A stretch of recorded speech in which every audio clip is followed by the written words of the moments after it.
cantar que além sobre o arco-íris há um lugar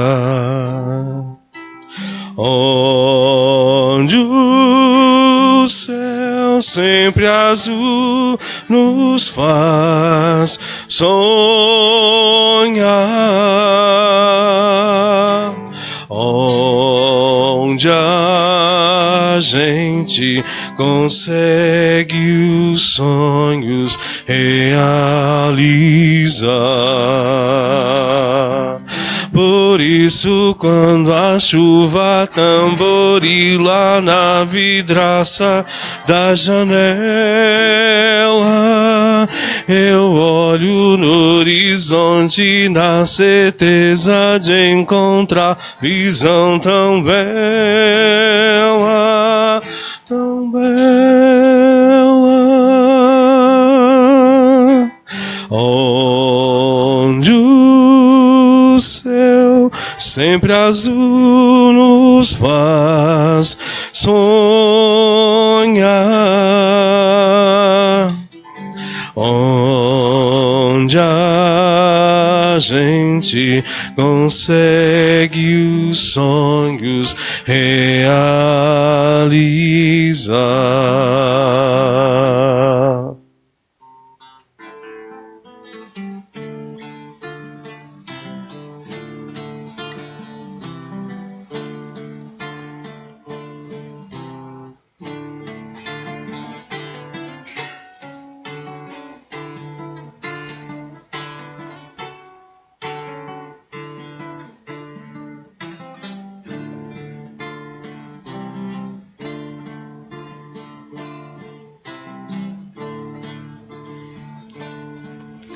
Às vezes duvido da minha fé,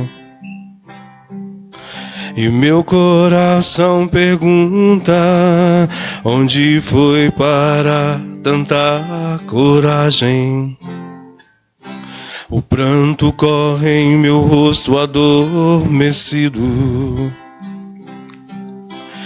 e uma tristeza invade a minha pequena alma. O conhecimento é a chave que abre as portas do seu coração, que há tempos não via a luz do sol. Sente solidão quem não é solidário. Assim nos diz a história, que já é a nossa hora de ajudar.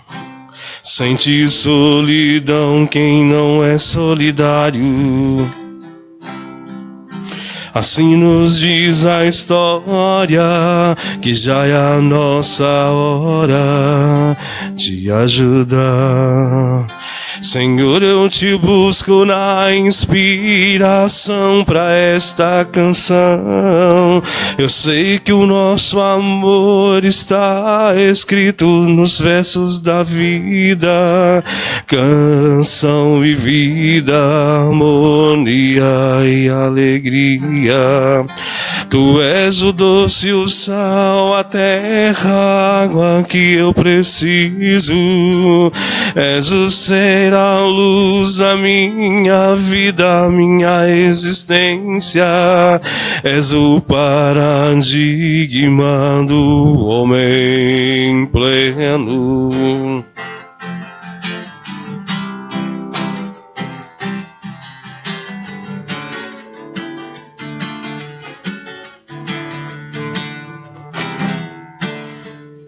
Senhor, eu te busco na inspiração pra esta canção. Eu sei que o nosso amor está escrito nos versos da vida. Canção e vida, harmonia e alegria. Tu és o doce, o sal, a terra, a água que eu preciso. És o ser, a luz da minha vida, minha existência. És o paradigma do homem pleno.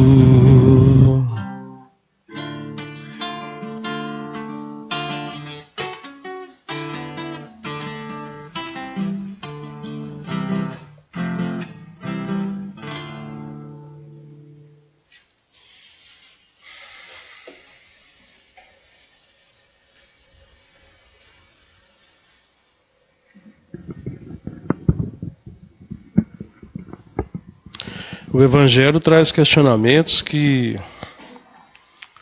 às vezes a gente não tem costume de refletir sobre o que está escrito. A gente lê, faz o culto, ou comenta, ou então lembra de alguém, a pessoa tal podia estar aqui na hora do culto, né? Dificilmente o Evangelho fala para nós, ele sempre fala para o outro. Só quem fala para nós é o signo, né? Anos e anos, meses e meses, você vai ler lá, ele tem uma mensagem boa e uma ruim.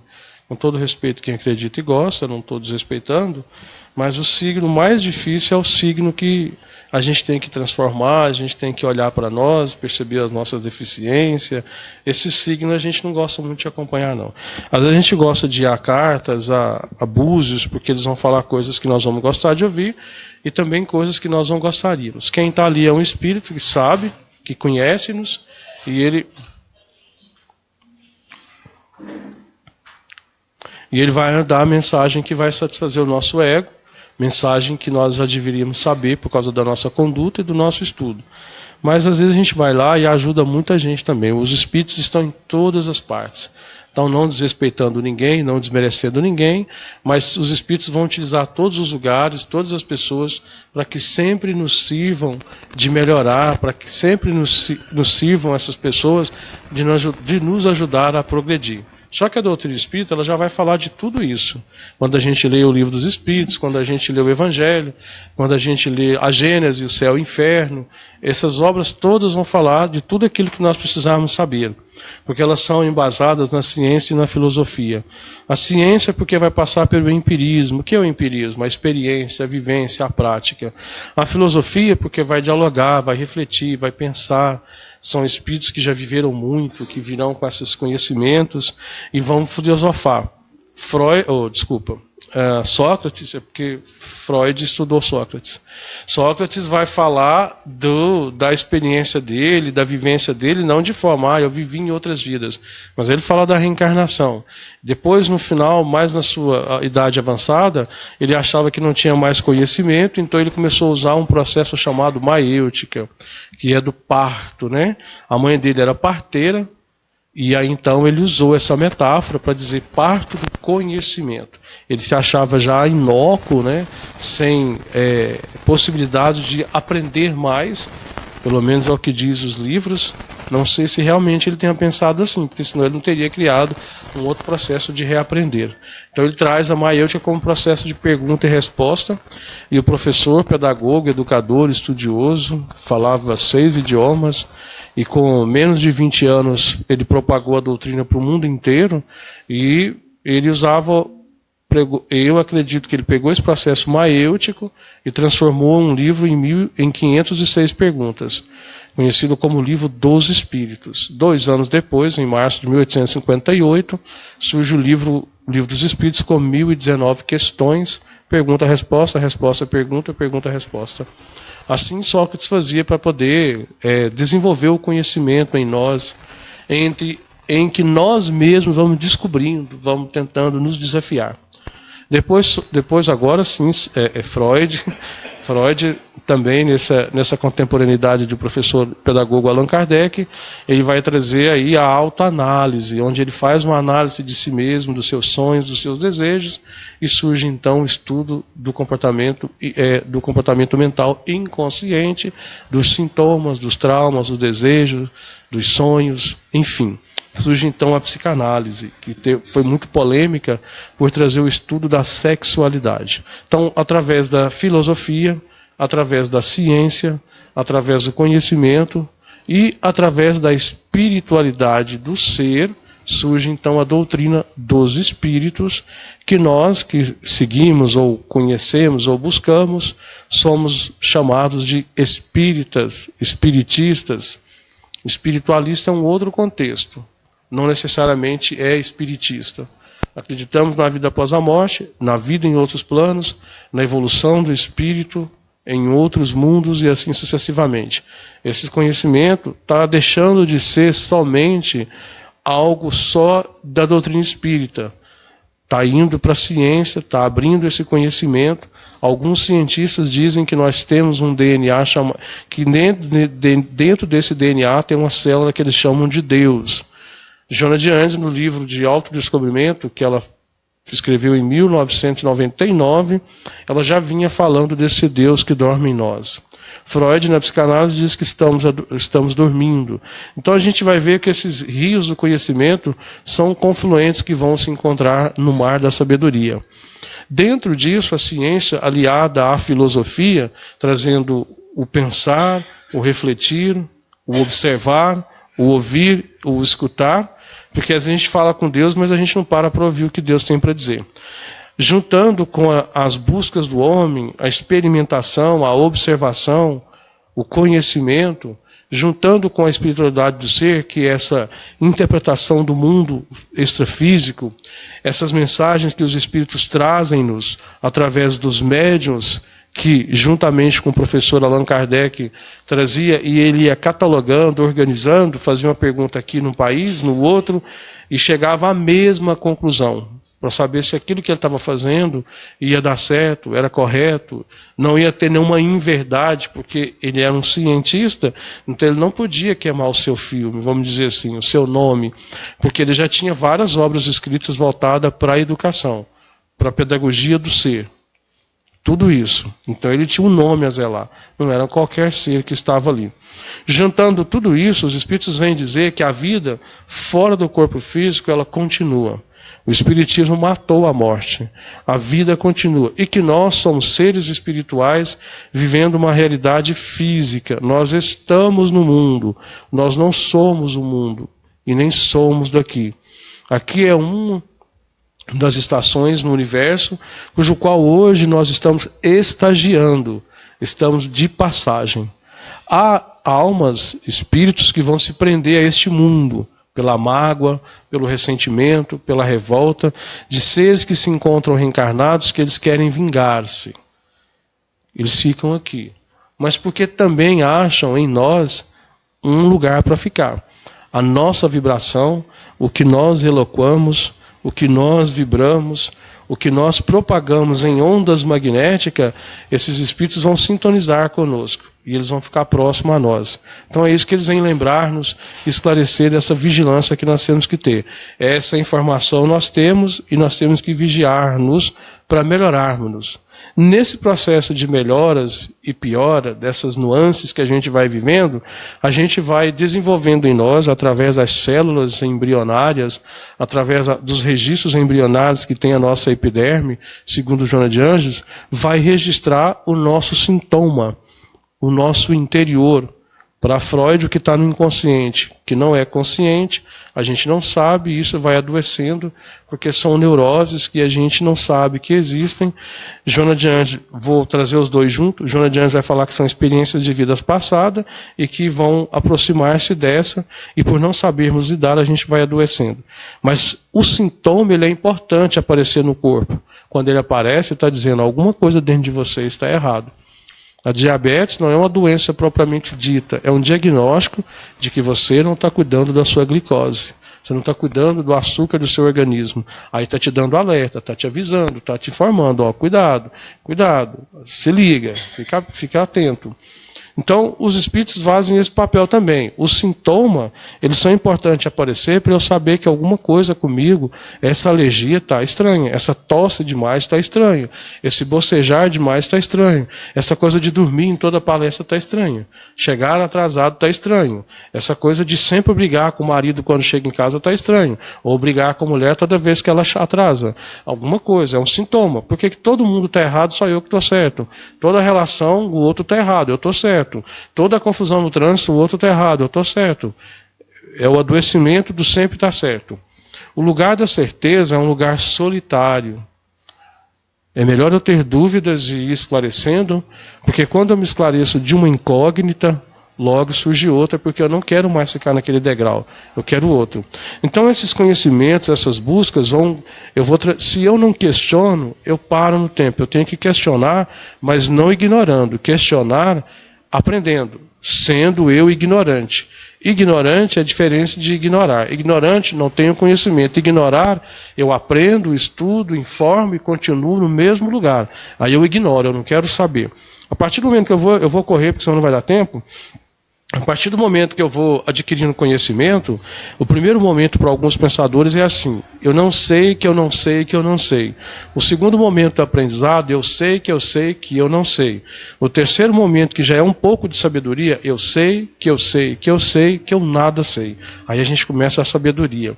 Porque aí eu evito o ego tomar conta, o orgulho tomar conta, e eu ficar presunçoso e achar que não preciso mais estudar, eu não preciso mais ouvir palestra de outro colega, porque eu faço palestra. Eu não preciso participar de um encontro mediúnico, porque eu sou médium, moro da minha casa. Eu não preciso mais estudar sobre mediunidade, porque na minha casa quem dá curso sou eu. E aí a gente começa a se achar jactancioso, super-herói. Esse lugar é perigoso. Então, o conhecimento vai aproximar-me de autodescoberta para eu sofrer menos. Não quer dizer que eu não venha ter a dor, mas sofrer menos quer dizer, eu não preciso estar chorando aqui nesse lugar, porque eu sei que eu sou maior do que isso. Isso não é orgulho. É saber que eu sou filho de Deus. Se eu sou filho de Deus, eu sou Deusinho. Se eu sou Deusinho, eu sou capaz de me reconstruir e de me transformar em uma pessoa melhor. Porque se eu vou no centro espírita há 20 anos eu estou depressivo, melancólico, desanimado, a relação não melhora, a vida não melhora, eu não estou escutando. Eu não estou ouvindo. Ou eu durmo, ou eu ignoro, porque aquela pessoa que está lá, eu sei muito mais do que ela. Eu vou ignorando. Então a proposta do Espiritismo é que a gente se esclareça e sofra menos, não que nós não vamos passar pela experiência. Dentro desse processo de aprendizado, de conhecimento, de produzir conhecimento, surge então o conhecimento da vida após a morte, que o espírito é eterno, que nós somos energia condensada e mergulhado nesse mundo se condensa-se a matéria ao corpo por necessidade ainda do nosso espírito. Esse espírito ele virá com sintomas, com miasmas, com adoecimento, que é do psiquismo. Por tantas existências já passadas, ele foi adquirindo isso. Quando a gente passou pelos princípios inteligentes dos reinos mineral, vegetal, instinto animal, onde hoje é o hominal, onde o princípio inteligente dorme no mineral, sonha no vegetal, agita no animal e pensa no homem, com o desenvolvimento do córtex cerebral, e agora a busca da intuição, do angelical, todos esses reinos latejam dentro de nós, a frieza do mineral, a sensação do vegetal, o instinto animalesco no trânsito, em casa, com a família, na hora da briga, está lá gritando dentro de nós esse instinto. Somos os animais mais evoluídos da escala zoológica, mas ainda estamos caminhando. Nós estamos deixando a escuridão. Muitos de nós ainda não começamos a nossa autoiluminação. Ainda estamos deixando a escuridão dos ressentimentos, das mágoas, das revoltas, da preguiça de ficar em casa, eu não posso ir hoje, o domingo é só para dormir, o sábado é só para festar, a gente ainda tem essa cultura atrasada até hoje. Não estou dizendo que nós não possamos viajar, passear, divertir, curtir a vida de forma que seja saudável. Não é isso. O Espiritismo não proíbe nada, mas que nós saibamos que tudo tem horário e tempo, e uma hora o nosso tempo vai ser cobrado. Então é imprescindível nós mediarmos isso aí, porque a diversão, o passeio fazem parte da nossa condição evolutiva e faz bem para nós. Não é isso. Mas dentro da proposta de evolução, uma hora a gente vai ter que diminuir algumas coisas que nos fazem ficar sedentários e ociosos, para começar a organizar a nossa partida para o plano espiritual, não de forma triste, deprimente, pejorativa, mas de forma a saber que eu estou terminando uma tarefa em busca de uma outra.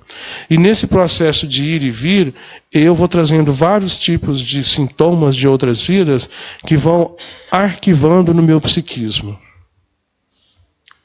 Eu escrevi um pensamento assim: a sombra do pensamento descansa o passado, sobre os escombros de ideias que dormem nos calabouços de nossas memórias póstumas. Exausto das lutas e do holocausto, entrego-me à cruz e deixo-vos a minha espada banhada de suor e lágrimas. É a nossa existência toda que nós já passamos. Então o meu psiquismo ele vai adoecendo, ele vai trazendo esses miasmas. E eu vou chegar a um determinado tempo da minha vida que o meu corpo talvez ele não vai suportar o tamanho da minha mágoa, o tamanho da minha culpa, do meu ressentimento, e eu vou adoecer. Desencarno, me mato, ou crio situações para o outro morrer, destruindo a oportunidade dele evoluir. Desencarno. Aquilo que eu desenvolvi no outro, aquilo que eu fui provedor da destruição do outro, aquilo que eu ajudei a destruir, aquela pessoa que eu magoei, que eu deixei em maus lençóis, aquela pessoa que eu prejudiquei, está dentro da lei de ação e reação. Tudo que eu faço volta para mim. Tudo reverbera, tudo vai e volta, lei de ação e reação. Por isso que Jesus fala lá na Bíblia: não faça para o outro o que não quer que seja feito a você. Ele não poderia falar naquela época: cuidado com a lei de ação e reação, cuidado com o magnetismo, a gente não ia entender. Então não faça para o outro o que não quer que seja feito a você. Estudando dentro da física quântica, dentro da ciência, a gente vai entender esse processo de ir e vir. Aí eu desencarno, lá no plano espiritual eu proponho a passar por um tipo de enfermidade, que essa enfermidade vai me ajudar a purificar o meu perispírito. São mostrados para mim lugares, planetas, situações, família que eu amo, que não só não pode estar junto com seus familiares agora, em função da sua vibração que ainda está muito terra a terra.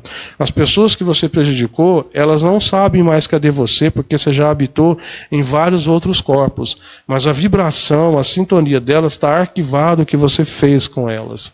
Então, como podemos trabalhar isso? Às vezes há situações que são impostas para nós encarnarmos e outras nós podemos pedir. Às vezes nós pedimos um câncer que elimina o meu rancor e o meu ressentimento para que eu possa purificar o meu perispírito e galgar um mundo melhor. Isso quando eu estou esclarecido e aceito-me a evolução. Porque tem espíritos que André Luiz vai dizer no livro Obreiros da Vida Eterna que ficam 100 anos, 1000 anos na caverna, ficam ali parados, estacionados. Quando a gente vê uma pessoa com muita preguiça na Terra, não tem coragem de sair para fazer um trabalho social, para servir alguém, para fazer um estudo, para ajudar em alguma coisa, a gente vai ter uma lembrança dessa história. Vai que a gente vagou muito tempo nesses lugares e a gente cria um lugar desse aqui na Terra e fica escorado, descansando, adoecendo, sofrendo, aposentando, sempre morrendo. É a pulsão de morte para Freud, sempre morrendo aos poucos, sempre desanimado. O corpo está vivo, mas ele já morreu. E tem gente que o corpo está em pedaços e ele está vivo. Então esse processo todo, quando eu reencarno, eu peço algumas experiências para eu passar. E nessa experiência, segundo os espíritos da medicina espiritual dizem, essas experiências dolorosas, não de forma em que eu procuro a dor, eu quero sofrer, de criar um holocausto para dizer que eu vou ser salvo, não é essa a proposta. Eu vou lá em Lucas, no capítulo 7, no versículo 47 e 48, ele vai dizer o seguinte: não ganharás o céu por muito sofrer, mas por muito amar. Essa é a proposta. Quando eu me autodestruo é porque eu não me amo. E a dor, a enfermidade, num processo de expiação, num processo do câncer, no processo de tipos de doença que eu vou morrendo aos poucos, eu não me desligo do corpo, fico ali sentindo aquela dor terminantemente, parece que nunca acaba. Há situações que são provocadas por nós em vida e há situações que estão dentro do nosso DNA espiritual. É uma programação que vem do plano espiritual para que nós passamos. E que nós fomos preparados para isso. O que acontece? No meio do caminho, a gente esquece E com o tempo, inconscientemente, os espíritos, quando eu saio do corpo, eles vão me lembrando, você está passando por essa experiência, porque você já passou por isso, e você aceitou passar por isso. Então é a forma de você não cometer mais suicídio, é a forma de você não destruir a vida do irmão. Então você está com essa problemática, com esse desafio, com essa oportunidade de evolução. Beleza. Mas aí o parente que não é espírita, ou que acredita que ele só vai libertar daquilo através da morte, e aí surge então no homem a chamada eutanásia, onde a gente antecipa a morte da pessoa que para nós está morta. Mas para o espírito e para os espíritos que prepararam ela continua em vida. Se eu sou espírita, acredito na vida após a morte, então naquele momento o que me resta? Não é porque eu sou espírita que eu vou achar também que é fácil para a pessoa que está passando por isso. Então cabe a mim, na hora que ficar sabendo de uma situação dessa, ou passar por uma situação dessa, fazer prece. Agradecer a Deus para aquela família estar suportando e ao mesmo tempo pedir que a espiritualidade que acompanha aquela família dê força para a família e para o espírito que passa pela provação. No Brasil ainda não é permitido o suicídio. Na Holanda tem o suicídio assistido. Você pode ir para lá, descobrir um câncer, não quer passar pela experiência, pela dor, vai para lá que eles assistem você e você comete um suicídio. Aí você fala, eutanásia? A eutanásia alguém aplicou em você, sem o seu consentimento. O suicídio você pediu para aplicar. Você pediu, eu quero sair da vida. Eu quero deixar o corpo e eu tenho esse direito. Na Holanda, sim. Na Holanda a maconha é liberado, o aborto é liberado, o suicídio também. Infelizmente a gente tem uma noção de que lá, por ser um país mais evoluído financeiramente, então tem uma tendência do que acontece lá é melhor do que aqui. Aí a gente manda as coisas para lá, eles colocam em lata, colocam um selo, United States of America, e a gente, uau! E a gente compra mais caro, e assim a gente paga os nossos impostos e feliz da vida, né? Morre devendo. Chega lá, tem um caixa eletrônico da Caixa Econômica, minha casa, minha dívida. Vou pagar por resto da minha existência. Mas eu estou morando no que é meu, embora eu pague parcela como se fosse um aluguel. Enfim. Mas a gente gosta, porque a gente lembra mais da dor. A gente gosta tanto dessa coisa da dor, do peso, que a gente está reencarnado e a gente tem uma pedra dentro de nós que ainda pesa da existência passada, que é o ressentimento, o amargo. Até que hora que eu falo? Tá tranquilo ainda? 15 para as 9. Você faz assim para mim, tá? Porque eu entro aqui na palestra, eu incorporo e desencarno. Eu tô onde vocês falam, para, eu paro. Então vamos lá. Onde eu estava? Saí aqui, o espírito saiu aqui. Volta. Não, essa parte é ruim. Eu estava falando da conexão, né? Dessa coisa da dívida permanecer. Então, o espírito lá nesses países, eles podem fazer isso. Tirar a vida. No Brasil, ainda não. Muitos estão dizendo que nós deveríamos ter a pena de morte. Pena de nós, se isso for permitido, né? Porque se nós não temos uma justiça justa, como que nós teremos pena de morte? Quantos de nós não iremos morrer? Nós já estamos morrendo pelos nossos irmãos sociopatas, que estão no poder. E a gente vai continuar votando neles se Deus quiser. Porque nós temos opções, mas não temos escolhas. Em quem? Então eu sugiro que nós venhamos aí preparando, como fazia Atenas e Grécia com as crianças, que se preparavam eles desde pequenos para lutarem. Nós vamos preparar eles para serem políticos. Se nós formos ler o livro Política de Aristóteles, ele vai dizer que a política ela é para cuidar do outro. Todos nós somos participantes de política, não tem como estar fora. Só não podemos desejar os políticos que existem dentro de cada um de nós. Porque isso é uma eutanásia, né? Isso é uma morte, é um suicídio. Então, aí a pessoa está lá, ela não responde por ela, o parente vem, não quero ver sofrendo, vamos desligar os aparelhos. não vou condenar ninguém, mas é imprescindível que se alguém passa por isso, ou vir a passar, a gente faça uma prece antes, pede a Deus por aquele espírito, porque se o espírito está ali ainda, quem dá a permissão para a morte dele é só Deus, não nós. Nós não podemos ser juízes, nós não podemos ser a pessoa que vai decidir a vida ou a morte de alguém. Uma coisa eu quero dizer que os espíritos dizem para nós, às vezes a pessoa que está ali no corpo, sofrendo, o sofrimento é mais para nós do que às vezes para ele. Às vezes o espírito ele nem está sentindo aquilo lá. Uma criança num centro que eu faço palestra, um centro de psicografia, ele morreu aos 5 anos atropelado por um caminhão. A mãe até hoje, até quando eu a vi, em desespero. Aí a mensagem dele dizia assim: mãe, cuida da minha irmã, porque eu não estou morto, eu estou vivo. Se eu estou escrevendo para você, eu estou vivo. Eu vou dizer para você que quando o caminhão me atropelou, eu não senti nada. Eu só desmaiei e acordei e me lembro que eu estava no colo de vovô. Para a mãe é doloroso, porque faz parte da prova. Mesmo que nós sejamos espíritos, acreditamos, não quer dizer que a gente vai ver um filho sendo atropelado, que a gente fala: Senhor, obrigado, porque o Senhor levou ele de volta para sua casa. É lógico que não, seria indiferença. Nós podemos sentir a dor, nós temos que viver o luto. Você não pode chorar. Palestrante falando isso, palestrante fazendo aquilo, médium. Não, eu sou ser humano, eu não sou superstar. Quando eu começar a pensar que eu sou superstar, eu vou sofrer mais. Então ele desencarnou e falou para a mãe: mãe, eu estou bem. Então ali naquele processo de expurgação, é importante que nós façamos prece. Se vocês forem ler o livro de André Luiz, Missionários da Luz, que eu sei que todo mundo vai sair daqui correndo para ler esse livro, Deus está vendo, né? Só que não. Então, esse livro ele vai relatar um caso de alguém que estava numa fase final de vida, fase terminal, e que a família entrou em desespero.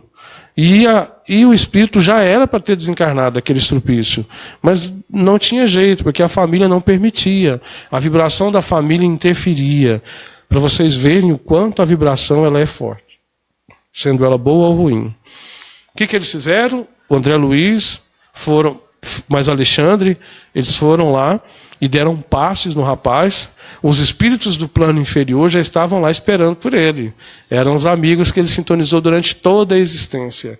Alguns já estavam pendurados na janela, igual tem alguns aqui pendurados olhando para vocês, esperando, na hora que vocês saírem para ir junto, né? Os meus também estão me esperando. E é 4, 6, 8, tem gente que está levando aí 10. Sabe aquela comidinha que você nunca cessa de comer?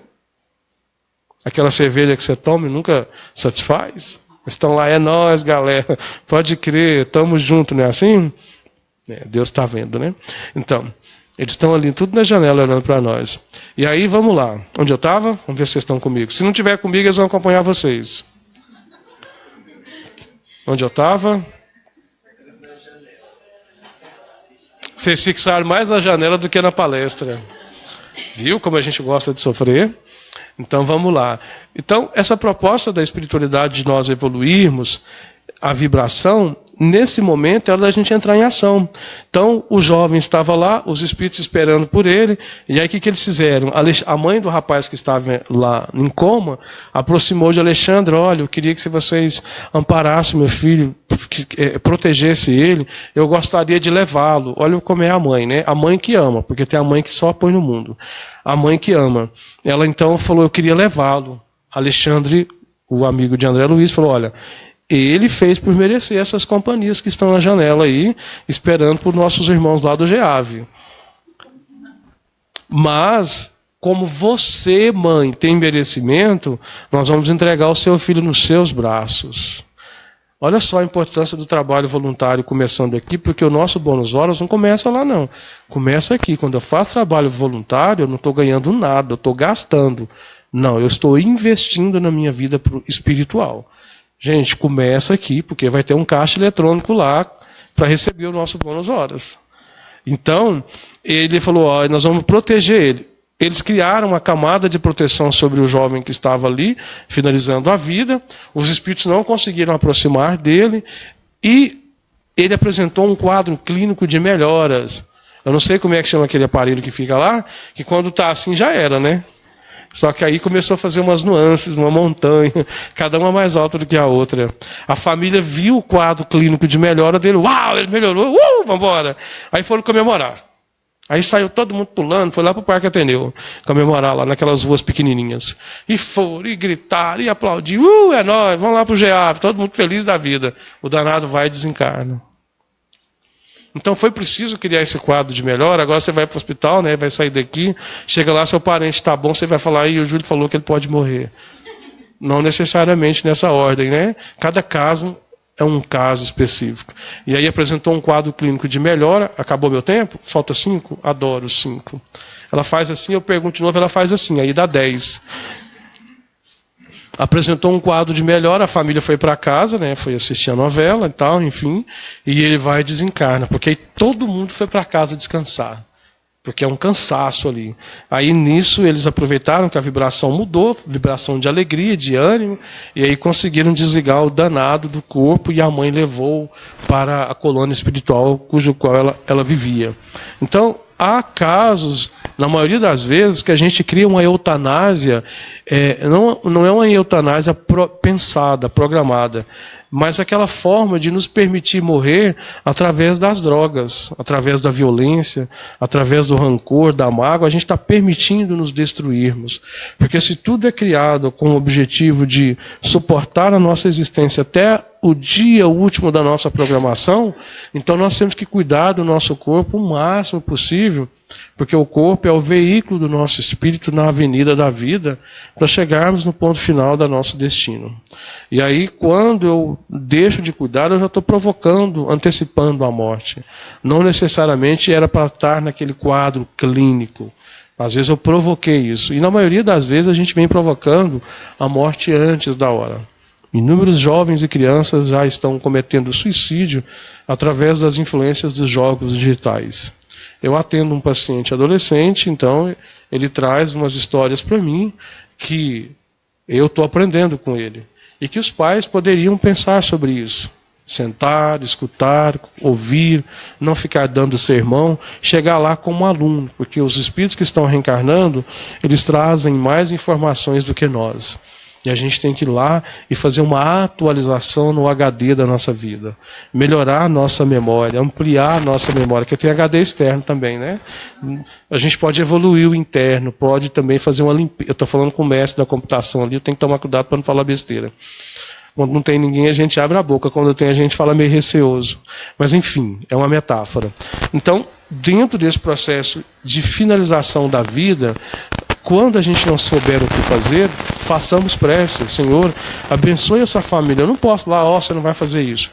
Eu não sei o tamanho da dor do outro e a crença dele, mas cabe a mim o respeito por essa pessoa que está ali. Às vezes tem um filme que eu gostaria de lembrar o nome dele agora, mas eu não sei se eu vou conseguir, se alguém lembrar, me fala. Tem um filme que vai trazer essa história da eutanásia, mas eles trazem de uma forma bem romanceada, bem poética, que no final do filme você chora e acha lindo. Então, tem que... Depois de você. Depois de mim? Obrigado. Obrigado, fico feliz. Isso aí é um espírito encarnado ou desencarnado? Vocês viram também ou foi só eu? Tá encarnado? É. Você é um preto barrigudinho. Então. Na verdade, eu até sou um preto, né? Infelizmente estou encarnado. A gente ainda precisa de você aqui, tá?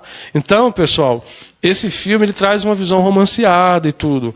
É bom a gente dar uma olhada, observar. Não estou dizendo que é certo ou errado, porque cada um de nós encontramos um grau de compreensão.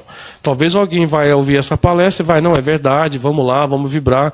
Outras pessoas podem ver e ouvir e não concordar com nada, elas têm esse direito.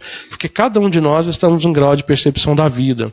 Hoje eu concordo com isso porque eu sou espírita, tenho esse entendimento e estou aprendendo que ninguém passa por uma situação sem que tenha necessidade. Ou se não foi provocada por nós, é uma imposição da vida que na Índia, em outros lugares, eles têm uma crença chamada karma. Mas karma que não é essas coisas que a gente anda falando por aí, não. O karma do sânscrito quer dizer ação. Então a minha ação vai proporcionar o meu futuro. Lembrando disso, tudo volta. Lei da ação e reação. Se a pessoa está ali em sofrimento, passa por um processo de dor, é uma experiência de uma da sua existência que ela precisou passar. E não necessariamente porque eu estou sentindo aquela dor, aquele espírito está consciente sentindo-a. Talvez é um momento para ele desligar do corpo, de eliminar os fluidos vitais daquele corpo animal, para ele ascender no plano espiritual.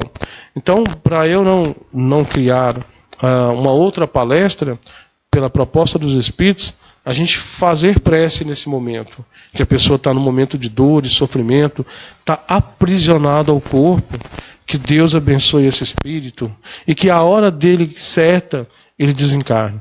Talvez era para ele estar saudável ainda, mas pelo uso de substância psicoativa ou etílica, substâncias lícitas ou ilícitas, ou a substância que o nosso cérebro é capaz de produzir, do ódio, da mágoa, do ressentimento.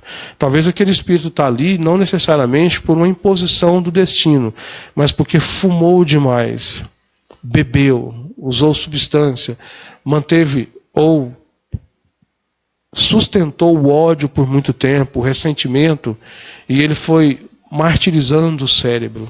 Porque se nós temos um DNA de Deus, se nós somos deuses segundo Jesus, nós temos um DNA Deus, um DNA divino. E nós vamos destruindo ele quando a gente tem mágoa, ressentimento ou destrói o outro. Eu vou adoecendo. E às vezes aquele estado de coma, de sofrimento ali, é porque eu ainda não me perdoei, eu não amei o meu corpo e fiquei preso, porque agora eu vou sair e não quero. Freud diz que nós somos mais inconscientes do que conscientes. E Jung usa uma metáfora do iceberg. A maioria desse gelo por baixo da água é o inconsciente, e o que aparece é o consciente. 5% de 100%. Joana de Andes vai dizer no livro Vida, Desafios e Soluções que nós estamos mais dormindo do que acordado. Estamos num processo, todos nós, de certa forma, metaforicamente falando, onde nós estamos ali num processo ali de amadurecimento, de crescimento. É um momento em que nós vamos refletir, pensar sobre nossas ações. De certa forma, todos nós estamos num estado cataléptico. São aquelas pessoas que dormem, que o corpo parece estar morto.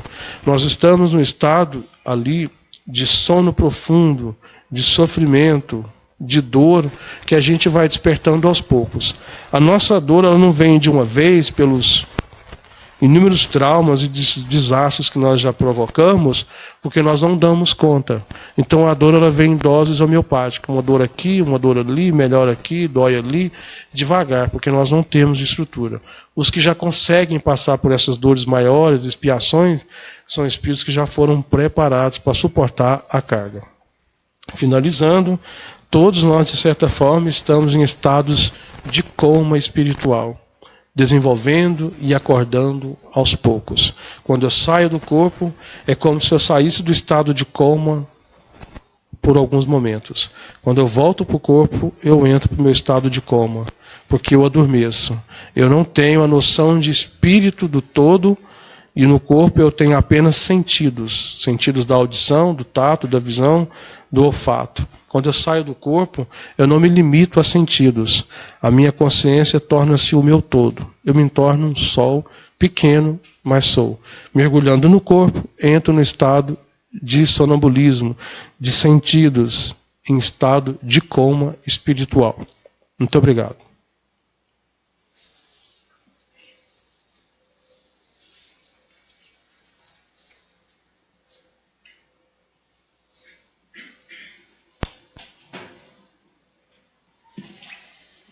Senhor, nós agradecemos pela oportunidade de estar no plano físico, ainda aproveitar do nosso carro material, que nos levará no plano espiritual.